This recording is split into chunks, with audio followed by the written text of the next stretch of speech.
नमस्कार।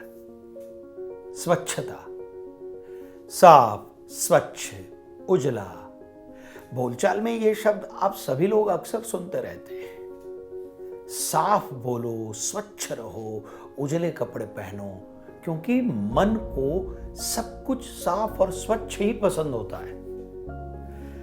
साफ घर में मन लगता है, स्वच्छ कपड़ों में हम सुंदर लगते हैं। साफ बोलते हैं तो दूसरों के मन को भाते हैं। हमारी संस्कृति और विज्ञान दोनों का यही मानना है कि स्वच्छता से मन और मस्तिष्क में सकारात्मक ऊर्जा का प्रवाह होता है। इसीलिए बड़ी बड़ी खोजों का श्रेय साफ और स्वच्छ वातावरण को भी जाता है। आपने कभी सोचा है कि अधिकतर सभी महत्वपूर्ण आविष्कार जो हैं वो 18वीं और 19वीं शताब्दी में ही क्यों हुए? कहीं इसका एक अंदरूनी कारण उस समय की साफ प्रकृति और संस्कृति तो नहीं? कुल मिलाकर स्वच्छता का हमारे जीवन में बहुत ही बड़ा महत्व है। पर स्वच्छता हमारे आसपास ही नहीं, हमारे मन और मस्तिष्क में भी होनी चाहिए। हमारा मन ईर्ष्या, जलन और भेदभाव से स्वतंत्र रहना चाहिए। साथ ही मस्तिष्क बेकार के विचारों से दूर रहना चाहिए। मस्तिष्क में केवल वही विचार रहे जो इंसान को सही रास्ता दिखाए। उसे सिर्फ अपने ही बारे में सोचने के लिए विवश न करे, बल्कि दूसरों का हित सोचने की भी क्षमता दे। हमारे देश में Raja Ram Mohan Roy, Savitribai Phule, Baba Amte, sister Nivedita, Mother Teresa जैसे लोगों ने इसी विचार पर चलते हुए समाज में फैली कुरीतियों, भेदभाव, छुआछूत जैसी मानसिक बीमारियों और अशिक्षा आदि को दूर कर समाज को स्वच्छ बनाने में अहम योगदान दिया। इसलिए सबसे पहले मन और मस्तिष्क की सफाई बहुत जरूरी है। उसके बाद ही हम अपने घर, अपने आस पड़ोस, अपने शहर और अपने देश की स्वच्छता पर ध्यान दे सकेंगे। स्वामी विवेकानंद जी ने हमेशा इंसान के मन और मस्तिष्क की शुद्धता पर जोर दिया था। वह भली भांति जानते थे कि मन की शुद्धता और मस्तिष्क की सरलता किसी भी इंसान को कोई भी लक्ष्य पाने की क्षमता प्रदान कर सकती है। फिर चाहे वो लक्ष्य अपने शहर और अपने देश को शुद्ध और स्वच्छ बनाने का ही क्यों ना हो। प्रत्यक्ष रूप से आज पूरी दुनिया के सामने इससे बड़ा कोई दूसरा लक्ष्य नहीं है। आज पूरी दुनिया को और विशेषकर भारत देश को अपने देश में फैल रहे प्रदूषण और गंदगी को नियंत्रित करने की सर्वाधिक आवश्यकता है।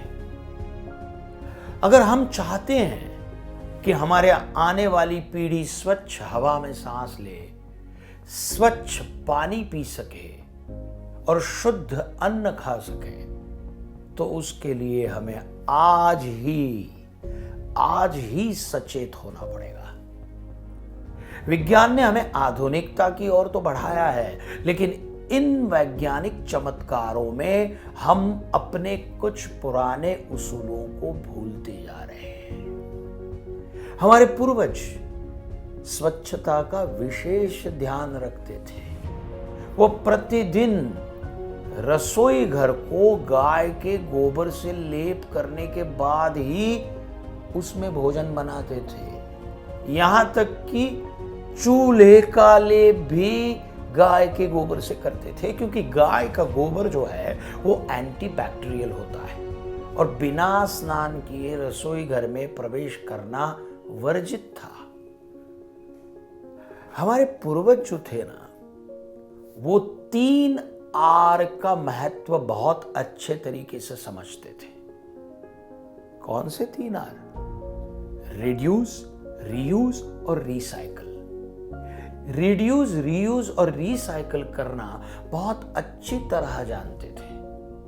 अगर वो भी इसी तरह से पर्यावरण को प्रदूषित करते तो आज शायद हमारे लिए इस दुनिया को देख पाना भी मुश्किल हो जाता।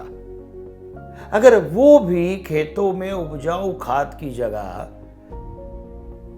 केमिकल और पेस्टिसाइड का उपयोग करते तो आज हमारी धरती अन्न उगाने के लायक भी नहीं रहती। लेकिन वो ये भली भांति जानते थे कि विज्ञान की एक सीमा होनी चाहिए और उस सीमा में रहकर ही हम इंसानों को साधनों का उपयोग करना चाहिए।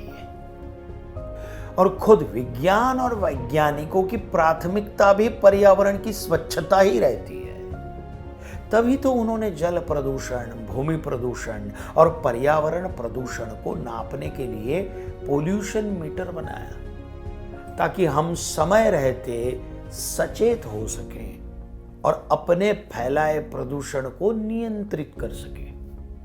हमारे देश में आज भी सुंदरलाल बहुगुणा जैसे लोग हैं जिन्होंने देश को स्वच्छ बनाने और पर्यावरण और जल प्रदूषण को रोकने के लिए वन महोत्सव और नदी बचाओ जैसे कार्यक्रम और आंदोलन की शुरुआत की। महात्मा गांधी जी ने जहां एक ओर स्वच्छ भारत का स्वप्न दिया, वहीं हमारे देश के माननीय प्रधानमंत्री श्री नरेंद्र मोदी जी ने इस सपने को आगे बढ़ाते हुए स्वच्छ भारत का प्रण लेते हुए पूरे राष्ट्र को, पूरे देश को इस अभियान में शामिल कर दिया। अब जरूरत है इस अभियान को सफल बनाने की और देश को स्वच्छ बनाकर सारी दुनिया के सामने अपनी विश्व गुरु की छवि को फिर से पाने की और अपनी आने वाली पीढ़ी को एक स्वच्छ दुनिया दे जाने